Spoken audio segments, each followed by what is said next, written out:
Hello and welcome to Profiles in Risk. This is your host Tony Cañas pitching a double hitter today. So I just recorded another episode with Sri Ramaswamy. And by the way, at the very end, I'm like, okay, I gotta go. I'm recording with Bobbie Shrivastav, and she's like, tell Bobbie I said hi. So anyway, so she says hi. One of my great episode. One of my buddies. Yeah. Great episode. And now I'm this is my last meeting of the day, basically. So I have with me today Bobbie Shrivastav, Bobbie Shrivastav, co-founder and chief product officer at Benekiva. So Bobbie, thank you for joining me today. How's it going? It's going good. So you had back-to-back, you're going to have back-to-back claims conversation. I swear I did not know I was doing this to myself, but and I'm so bad with names. With Sri, we mostly talked about P&C claims, and you guys do life claims, right? And I know a lot less about life claims than I know about P&C claims. So Bobbie, you're a really interesting case in many ways. Number one, like I've known you for several years, and we've run into each other at several conferences, and yet recently I realized that I had never had you on the podcast, right? And I apologize for that oversight. And just before we start recording, I did realize, or you clued me in to the fact that Benekiva has been on the podcast. So Benekiva was on the podcast back during the Nick Lamparelli years, but it wasn't you. It was your co-founder Brent Williams, and I will include for the listeners. Today we won't spend too much time on what Benekiva does, but I will include the link to that episode, and I'm trying to find the episode number because I did find it on YouTube, and Lamparelli didn't have an episode number on it on YouTube. So let's see if he has an episode number on it. It was episode 163 back in June of 2019. Lamparelli had your co-founder on the podcast. So I will include that link when this goes live. So Bobbie, we won't spend too much time on it, but what is Benekiva? So Benekiva is a platform that we've created for insurance carriers, especially on the life annuity disability side of the house, to help them with claims processing. So we are a claims management system. We handle claim intake all the way to payout, including audit. And the key piece, the key value proposition for Benekiva is we built our technology from a claimant first perspective. So the Benny first perspective. And what we've done is we've worked backwards. So what is the experience the beneficiary wants? And then as we've built our technology and built those processes backwards, what we've noticed is we're making the entire claim management process, including the claimant, the different stakeholders like claim staff, we're making all of their lives easier because we want to create a frictionless process. Okay, so this is, and we exchanged messages recently on this. So I spent my first 2 years in the industry in claims, and it was auto claims for the most part. And at the time, I remember thinking, this auto claim stuff is messy. I really kind of wish that I was in life insurance, because like in life insurance, the way that I imagined it is you fax me the death certificate, I send you the check, right? It seems so simple. And then I messaged you that recently, and you messaged me back saying, actually, I think that life claims are more complicated. So I always assume that my audience is P&C heavy because myself, Lamparelli, and Carly all came from P&C. let's assume that the listener knows more about P&C than life. So why are life claims complicated to begin with? So first is we're dealing with a death, right? A death of a policyholder as a scenario. So what from a claim process perspective, we wish it was easy just to send over a death certificate. And sometimes that is the scenario, right? You need to fill out a claim form and submit a death certificate. But that entire process of how I give a beneficiary that claim form, tell you the requirements, that's where the breakdown happens. And oftentimes it's not as simple as one Benny scenario. You're going to have multiple Bennies, and you're going to have multiple Bennies that are in different state. So Meaning Benny, meaning beneficiaries. beneficiary. Okay, so yeah, I don't speak life at all. Okay, beneficiary. Yeah, so you're going to have multiple beneficiaries that are in different, some may be an individual, some may be an estate, some may be a trust. So as you add these complexities to the life claim process, it becomes very complex. What happens if the issue date is less than 2 years? It's a contestable claims. Now I need to collect medical records. I need to review medical records to review the process. So that's why I feel like, I can go on and on and on about all the different processes a claim examiner has to go through. Child lien network lookups, OFAC lookups, all of these processes just add to the layer of complexities when we look at a life. So before Benekiva, how long did that process take? So what we saw in the industry for simple claims, so you're thinking about claim form with the death certificate, anywhere from 30 to 45 days, Okay. which is unacceptable if you think about it. Like it should be as matter of, I give you, if I know you're the Benny, which I should as a insurance company know that you're the Benny. So this is where we're trying to work backwards, right? So because leave us at the very end, right? And a lot of focus in the industry, especially on the life side, is focused on how do I, when they talk about retention, they talk about, I don't want you to lapse your policy. I want to retain that. I want to figure out how I eliminate lapse. But oftentimes people forget at the end of the day, if somebody passes away, you're getting a good chunk of money, good chunk of proceeds. And 96% of that time, that money leaves the carrier, meaning only 4% of assets get retained. And the reason that we believe it is because if I take 30 to 45 days to give you a claim check, right? And make you go through this process of faxing and mailing me the document, do you think you're going to give me the money to manage your money for your beneficiaries?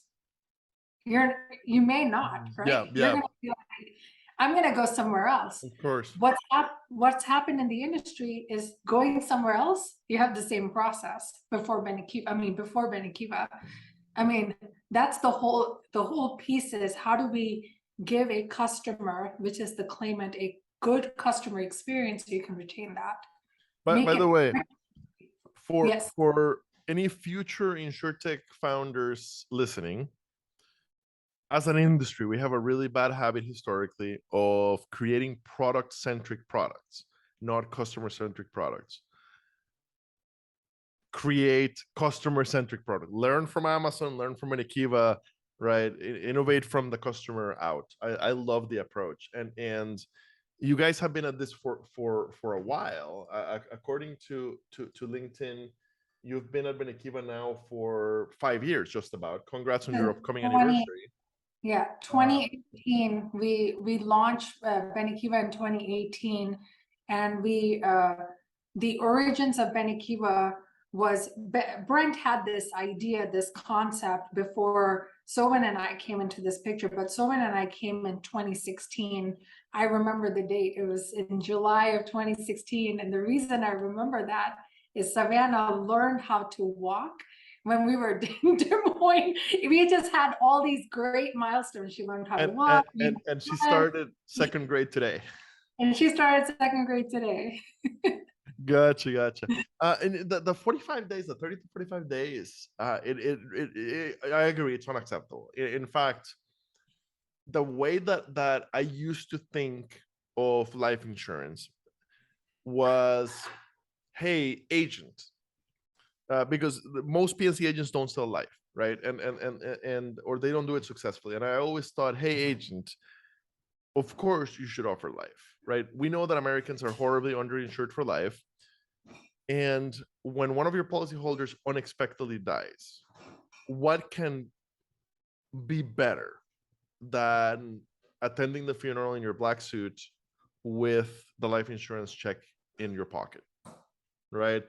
And I'm heartbroken that that's not how it normally works. Basically, like 30 to 45 days for something as radically important as the funds for your family to keep going after an unexpected death of the primary breadwinner, especially. Yeah, putting them through 30 to 45 days of stress is just unacceptable. I completely agree.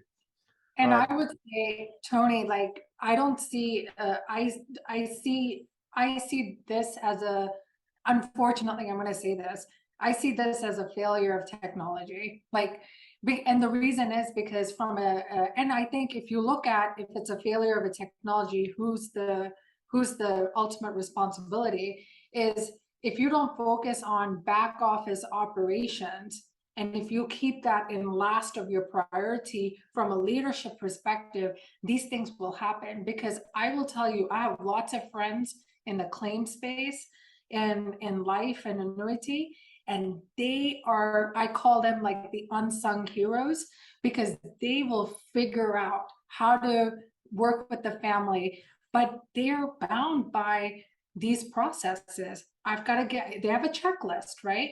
And those checklists exist because there's data that's all over the board.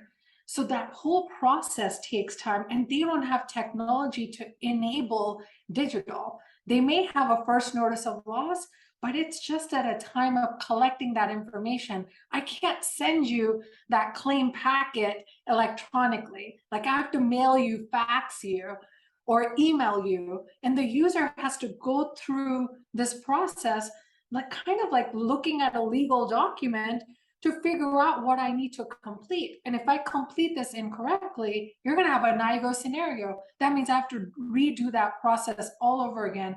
I've seen claim staff figure out ways to work with an exception because they want to do the right thing. They want to work with the family. They want to make sure that they're taken care of. And, this is where, I'm seeing changes in the industry, which is good. But this is where, a lot of people assume that carriers and staff don't want to pay claims. No, they want to pay claims. They're just in highly people mode and paper mode. So, our listeners are insurance people. So our listeners get that the adjuster has no incentive to not pay claims. So we won't spend a lot of time there, but yeah, agreed. I've never ran into an adjuster. I've never ran into an insurance company.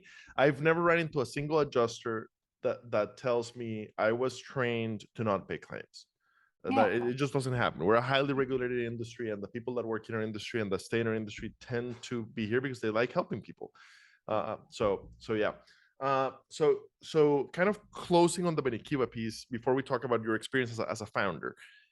If a leader from a life insurance company is listening, which I'd be a little bit surprised because I'm usually talking PNC, but who knows? You gotta change that. So yeah, I've been saying for years, I would love more life content. I'm just not a life person. So I took 26 insurance tests in a row. And then after number 26, myself and my girlfriend both started working on CLU, and I have this vivid memory sitting at a Starbucks in Sacramento, California, when I was working at American Modern, and both her and I are studying for CLU, for the second CLU test.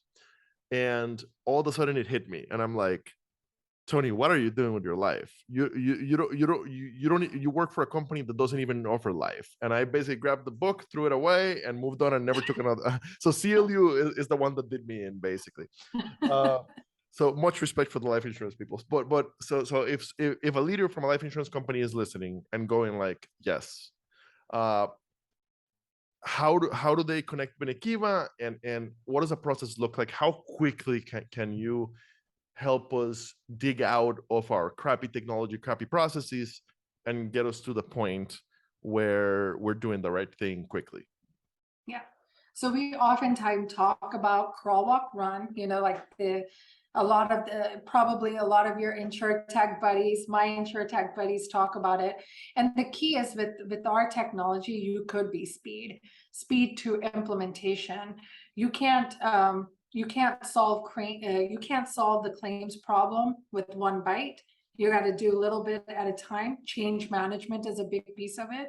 So that's why we have this approach. And so I lead the delivery side of our organization too. So I have a delivery lead, and we oftentimes work with carriers in how do we get you low-hanging fruit day one, take less than 2 to 4 weeks, get you at least something digital, and then work through the integration hurdles, because the integration hurdles are there.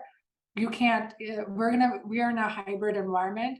No company is going to be fully modern systems unless you start off with a fully modern system or you're an Insurtech carrier.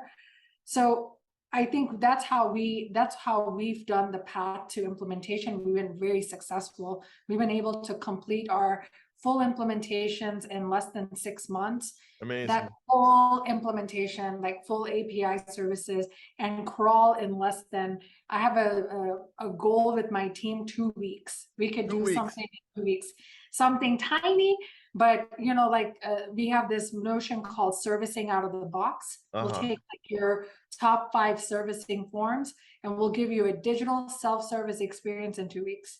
Because we've studied this process over and over again. Every carrier has the same process, not going to change. So we could get you up and running in 2 weeks. So awesome. This is probably a good time to mention the Benekiva Claims Transformation Summit at ITC. So for any listeners who are going to ITC and are in the life insurance space, what should they know about the Claims Transformation Summit? So if you look at the agenda at ITC, it oftentimes is heavy PNC, not much life and annuity. They've done a great job with changing that. But then if you start to look at claims and back office tracks, there's not much offered. So we have an offering as part of ITC pre-day on September 20th, 1 through 5. We're going to do nothing but talk about claims. So if you want to, if that's your jam, if you're in the life annuity health, and I would encourage PNC side, because there's some carriers head of claims that operate both, and we're going to be hearing many, too. And come, and you're going to be with like-minded people, and we will be talking claims. We're going to be talking about, I classify our agenda in the why, the what, and the how. Because why is important. Everybody has a different why. We're in a legacy landscape, so we're going to hear about like the what, what we're going to be able to, what can organizations do, and then the how. And we've got carriers that are speaking at panels, so it's not a Benekiva pitch, it's a thought leadership. It's meant to be all entirely thought leadership from different carriers and different partners that are in the claims, that love claims and want to talk about claims and move the industry in the right direction. Is there an extra cost for participating in the Claims Transformation Summit? It is absolutely free, and in addition, Tony, we're gonna have like cool items to give away to people that attend at the Claim Summit, and then everybody's also invited to our Talk Golf Wednesday event. Awesome. So Awesome. So And Tony, make sure you put links to both of those, yes, because we yes. want to invite the community to both the Claim Summit and our Top Golf. Top Golf will happen Wednesday Okay. evening. To RSVP to the Claims Transformation Summit, go to go.benekiva.com/connect. Again, that's go.benekiva.com/connect. And finally, last bonus, I will be there. I'll be there wearing my top hat, learning about claims. I can't help you at all with the with the claims piece, but I can help you with the staffing and recruiting piece. So anyway, looking forward to it. Thank you, Bobbie. And Tony, one more thing.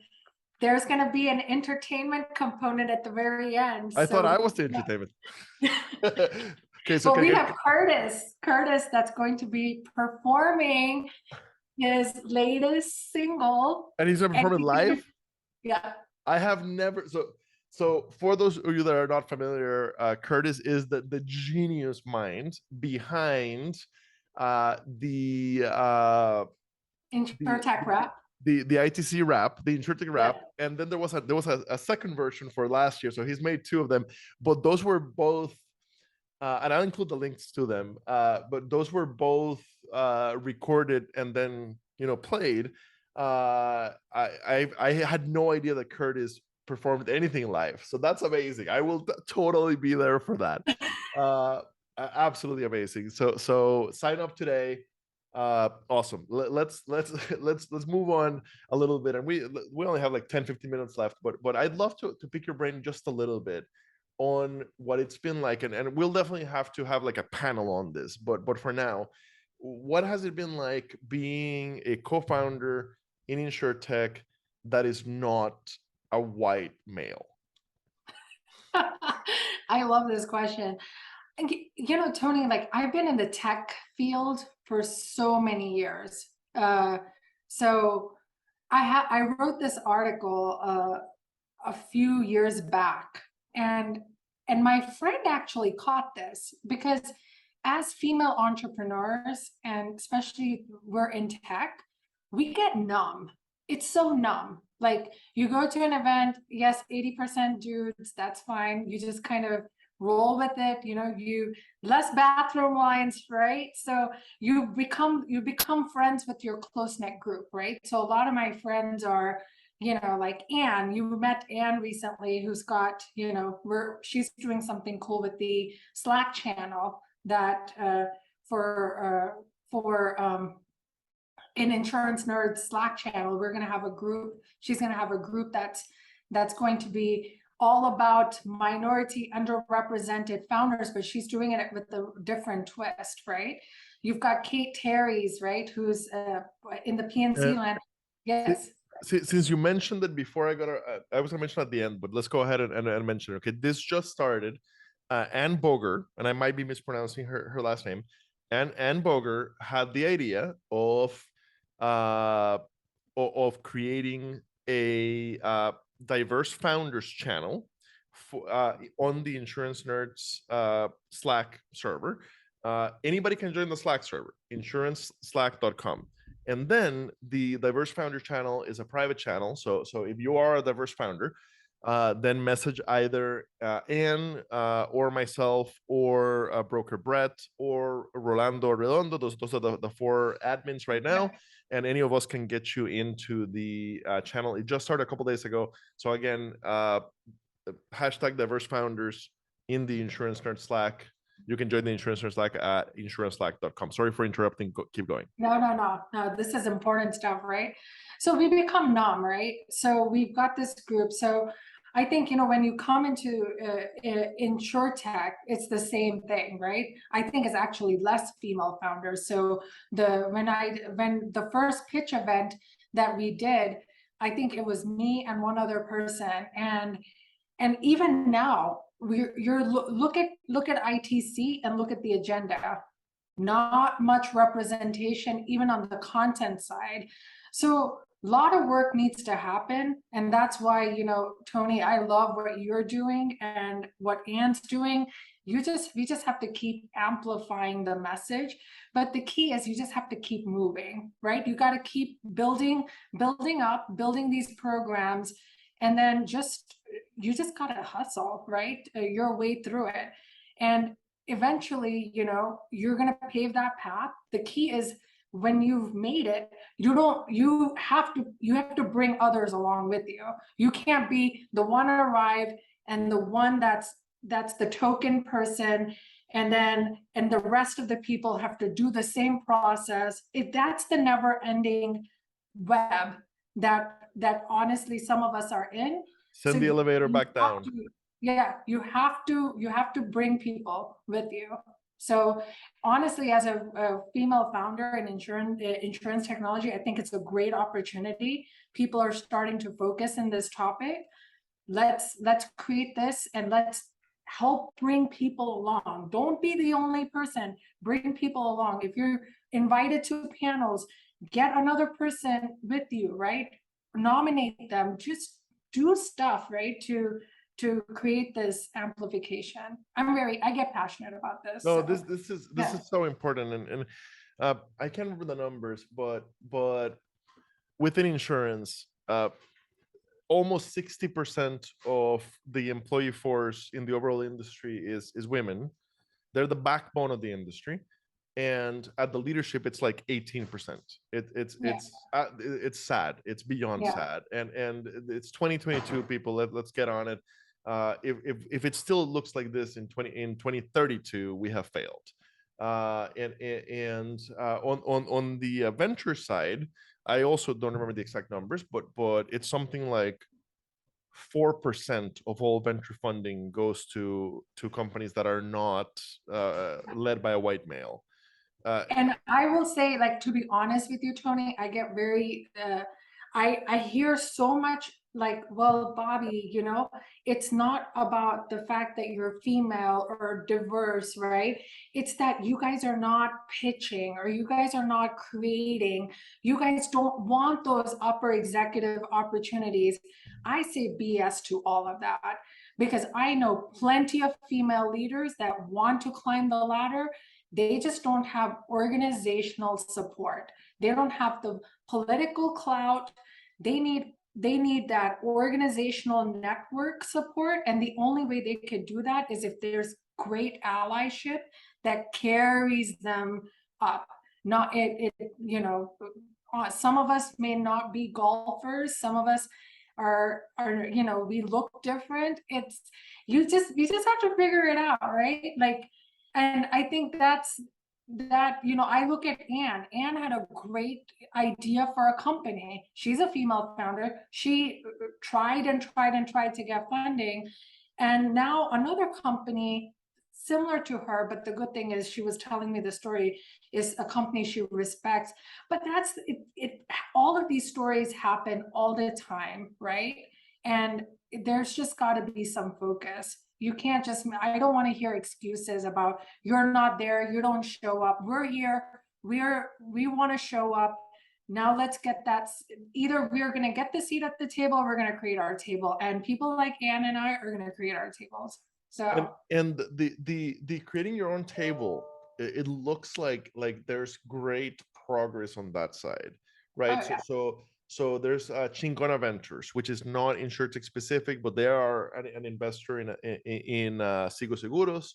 They're led by, I believe she's a Mexican woman, and there is Multiply, which is CEO is Gloria Guntiños. I can't remember her second last name. Gloria Guntiños.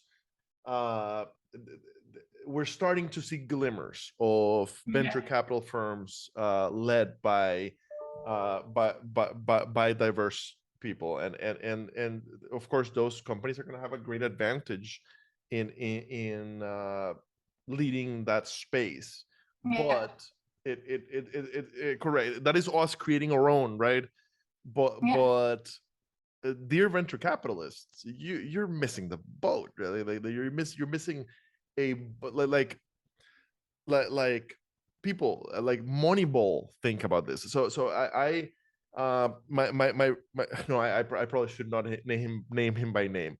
a fellow CPCU who I really respect and who has had a great career in insurance, after having a couple of drinks, will happily tell you out loud that he loves hiring women because all you have to do is pay them fairly and you get amazing talent. Why? Because they were underpaid before, right? And he says, I am at the same time helping solve the pay disparity and getting amazing talent for my money, right?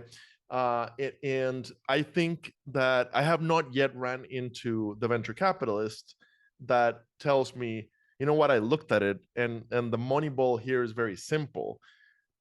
Minority-led startups don't get as much funding. I am going to focus on them because I'm going to get incredible return from my money because I have no competition from a lot of other venture capital firms, right? I don't spend a lot of time with VCs, but I have not heard that yet. Well, there's so many studies that have found, like you said, if you have diverse teams, diverse founders, the return of your money is it's you don't need to invest a lot, like as much, but it's the probability of success it increases quite significantly. I've seen a lot of studies about companies with so I've seen a lot of studies about diverse teams perform better, and explanations on why that is. They can see the problems from many different angles. And number two, I've seen studies about how companies with more diverse boards perform better. But I haven't specifically seen any on how startups that are founded by diverse talents or by diverse founders do better. If you have those, I'd love to read those. I will. Yeah, I found one. Yeah. Awesome. I found a few. Yeah. I'm like, it's a no-brainer, right? Like, why? I mean, it makes so much sense. But the more data we have, Gloria continues. Vanso, I believe is her last name. I really should check that. Gloria continues in my recent episode that came out just a couple days ago, that we recorded 6 months ago, but it took me 6 months to subtitle it because it's in Spanish. Gloria in that episode talks about how she learned as a Latina in insurance, she learned to let the numbers speak for themselves, and that her approach now running both an Insurtech, which is insurance by pouch, work comp Insurtech, and Multiply, which is a venture capital firm. Her approach is, here are the numbers, but if you don't want to pay attention to the numbers, it's your loss. Yeah. Right. But here are the numbers. And I love that approach. I think that the more that we have the numbers, here are the studies, right? Like, let me hit you in the head with the studies, and I'm doing you the favor of helping you remove your unconscious bias to make you more money. Yeah. Right. Yeah. Let's do it. So yes, please send them over. Awesome. Any kind of closing words, any advice to other diverse founders in our pond of Insurtech who are just starting this process? Yeah, network. It's honestly, that's my biggest advice to folks is build your network, be with people that don't look like you. Even as diverse founders, we have our own unconscious bias that kicks in, but just be very open. Like the activity Amy used to do, like, here's like she used to do this. If you've taken one of her workshops, Amy Vadniger, Network Beyond Bias is her, I believe is her book. You have to do that self-assessment about who do you network with, right? And even with us, we have blinders too. So be very networking, and meeting new people will always open doors. And also, I would say continue to celebrate when there's other minority diverse founders and success stories, right? That's how it amplifies the voice, right? We have to figure out how to collaborate. If there's collaboration opportunity, that amplifies the message. And then we just gotta hustle, right? Uh, to make it. And I think once you have good success, and if you can carry give back appropriately, we're gonna see dividends. But the key is you have to give back. It can't be this token person. It won't, that won't last that long. I'm a book nerd. So network. If that is not natural to you, or even if it is, I highly recommend the book Never Eat Alone. It has not been updated to the post-COVID era, so it doesn't talk about Zoom at all, but you can kind of adapt its teachings. Anyway, Never Eat Alone, it's a fantastic read. If you are a tech co-founder and you are also naturally introverted, I also highly recommend Quiet by Susan Cain. That's Carly recommended it for many years. It continues to recommend it to this day. I haven't read it because I'm an extreme extrovert, but I've recommended it to many people and they've all loved it. So if you're an introvert, Quiet by Susan Cain will help. And also I would recommend Angel by Kalanakis. He is a legendary angel investor in Silicon Valley. It'll teach you a lot about how the investment community thinks. I hadn't asked anybody, but I have not ran into any good books on how to think like venture capital or how to deal with venture capital. If you have any, definitely open to recommendation. Listeners, if you have any book that is really good about understanding how the venture capital community thinks, would love to please leave a comment. So that's all I've got for today.